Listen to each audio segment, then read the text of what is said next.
नमस्कार दोस्तों, the boring diary के एक नए एपिसोड में आपका स्वागत है। आज हम डिस्कस करने वाले हैं x ISI DG Faiz Hamid के अरेस्ट के बारे में और क्या इसके मायने हो सकते हैं भारत के लिए। लेकिन आगे बढ़ने से पहले वीडियो को लाइक करें, चैनल को सब्सक्राइब करें। मैं ऐसे इन्फॉर्मेटिव वीडियोस हर हफ्ते लाता रहता हूं। तो चलिए आज की वीडियो की शुभारंभ करते हैं। रिसेंटली एक खबर आई कि आईएसआई के एक्स चीफ हामिद फैज को अरेस्ट किया गया है। उनको अरेस्ट एक करप्शन मामले में किया गया था। ये पाकिस्तान की हिस्ट्री में पहली बार था जब किसी एक्स आईएसआई चीफ को अरेस्ट किया गया है। खबरों में जो बताया जा रहा है कि उन्हें एक करप्शन केस में अंदर किया गया है, क्या ये सच में वैसा ही है या फिर इसके पीछे कुछ और छुपे हुए कारण भी है? तो आज के वीडियो में हम इसी को डिकोड करने की कोशिश करेंगे। तो फैज हमीद के बारे में हम बात करें, ये 2017 से 2021 तक आईएसआई के चीफ थे। एंड इस बीच भारत के केस में भारत पाकिस्तान के केस में कई सारे इंपॉर्टेंट इवेंट्स हुए, जिसमें से कुछ सबसे बड़े इवेंट्स थे इंडिया और पाकिस्तान का सीज फायर एग्रीमेंट। और नेक्स्ट जो इंटरनेशनल लेवल पे इनके टर्म के दौरान जो इंटरनेशनल इवेंट था वो था यूएस का अफगानिस्तान से विड्रॉल, जिसकी वजह से पूरे इस रीजन में डिस्टेबिलिटी आ गई। ये इन्हीं के टेन्योर के दौरान ही था जब इन्होंने यूएस और तालिबान के बीच में नेगोशिएशंस चल रही थी on the terms of withdrawing from Afghanistan. तो ये इन्होंने ही दोहा में एज ए मीडिएटर की तरह काम किया बिटवीन यूएस एंड तालिबान। इनका जो इन्वॉल्वमेंट था from the perspective of Bharat, ये बहुत इंपॉर्टेंट रहा है। बट इनका जो अरेस्ट है, जो कि कहा जा रहा है करप्शन के केस में हुआ है, ये हालांकि मेरे ख्याल से बहाना है करप्शन का नाम लेना। इनका जो मेन इन्वॉल्वमेंट रहा है और इनका जो कोर एरिया रहा है इन टर्म्स ऑफ पाकिस्तान के इंटरनल सिचुएशन के लिए, तो इनका सबसे बड़ा योगदान रहा है, इनका सबसे बड़ा मेजर ड्यूटी रहा है पाकिस्तान की इंटरनल पॉलिटिक्स में मैनिपुलेशन और फेरबदल करना। उसका सबसे बड़ा उदाहरण है कि कहा जाता है इन्होंने ही 2018 में इमरान खान को लाने के लिए इलेक्शंस को रिग किए थे, पाकिस्तान के जनरल इलेक्शंस को रिग किए थे ताकि इमरान खान को प्रधानमंत्री बनाया जा सके। और अभी भी कहा जाता है कि ये इमरान खान की पीटीआई पार्टी के बहुत बड़े सपोर्टर है। तो all through out his military career, even after his retirement, Faiz Hamid जो थे एक बहुत बड़े पीटीआई के सपोर्टर रहे हैं एंड इमरान खान के सपोर्टर ऑलवेज रहे हैं। तो जब 2022 में पाकिस्तान आर्मी के नए जनरल का डिक्लेरेशन हुआ, he was expecting some sort of promotion from his DG ISI, तब उसी दौरान उन्होंने रिजाइन कर दिया गया। कहा जाता है एक प्रोटेस्ट दिखाने के लिए उन्होंने रेजिग्नेशन किया, क्योंकि he was expecting to get the post of the chief of the Pakistan army, जो कि हुआ नहीं।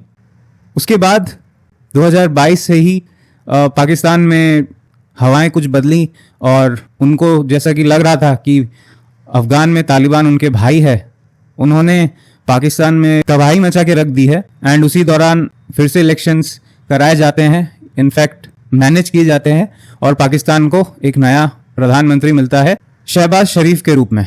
उसके बाद से ही पाकिस्तान में कई मेजर प्रोटेस्ट्स हुए और कहा जाता है इन प्रोटेस्ट्स को प्लान और एग्जीक्यूट फैज हामिद ने ही कराया था। प्रूफ ना होने के कारण पाकिस्तान आर्मी ने कभी इन पे कोई एक्शन नहीं लिया। पाकिस्तान के एक प्राइवेट रियल एस्टेट जायंट ने इन पे करप्शन का केस लगाया और ये केस पब्लिक हुआ, तो पाकिस्तान आर्मी को एक प्रीटेक्स्ट मिल गया फैज हामिद को अरेस्ट करने का, उन पे लगाम खींचने का। और इसलिए हमारे फैज हामिद भैया अब फिलहाल मिलिट्री कस्टडी में हैं और मुझे लगता है कि आने वाले टाइम में इन्हें या तो उम्र कैद की सज़ा होगी या फिर उनके साथ वही हुआ जो कि पाकिस्तान में कई प्रधानमंत्री और बड़ी पर्सनालिटीज़ के साथ होता है, उनका गुड डे हो जाएगा। तो बात ये उठती है कि भारत का इन सब चीज़ों के बारे में कैसा रवैया होना चाहिए। देखिए, मेरे ख्याल से ये अच्छी बात है कि ये इंसान जो है इसको सज़ा हो रही है, क्योंकि ये कहा जाता है कि जब दोहा में यूएस और तालिबान के बीच में, क्योंकि कहा जाता है जब दोहा में यूएस और तालिबान के बीच में अफगानिस्तान के लिए नेगोशिएशंस चल रहे थे, उसमें इंडिया को नेगोशिएटिंग टेबल से बाहर रखने में इस इंसान का बहुत बड़ा रोल था, जिसकी वजह से टेम्पोरेरी ही सही भारत को थोड़ा सा नुकसान झेलना पड़ा। हालांकि आज की तारीख में कोवर्टली ही भारत तालिबान के साथ काफ़ी कोऑर्डिनेट कर रहा है। हालांकि भारत ने कभी तालिबान सरकार को एक लेजिटिमेट सरकार के रूप में अनाउंस नहीं किया है। पहला पॉइंट तो ये है। सेकंड पॉइंट ये है, फैज़ हामिद जिस पार्टी को सपोर्ट करता है यानी कि इमरान खान की पार्टी पीटीआई, उसी सरकार के टेन्योर के दौरान बालाकोट हुआ। उसी बालाकोट के बाद हमारे विंग कमांडर अभिनंदन का हॉस्टेज सिचुएशन हो गया। उसके बाद से ही इमरान खान के टेन्योर के दौरान दोनों देश ऑलमोस्ट वॉर की स्थिति में आ गए थे। पाकिस्तान के मामले में every country has a army, but in Pakistan the army has a country to itself. अगर वहाँ पे आर्मी कंट्रोल में रहती है गवर्नमेंट के, तो ये एक तरीके से नेगोशिएशन करने में आसानी रहती है, क्योंकि अगर वहाँ पे इलेक्टेड सरकार रही तो पहली बात तो हायरार्की ही समझ में नहीं आती है कि हम नेगोशिएट किससे कर रहे हैं।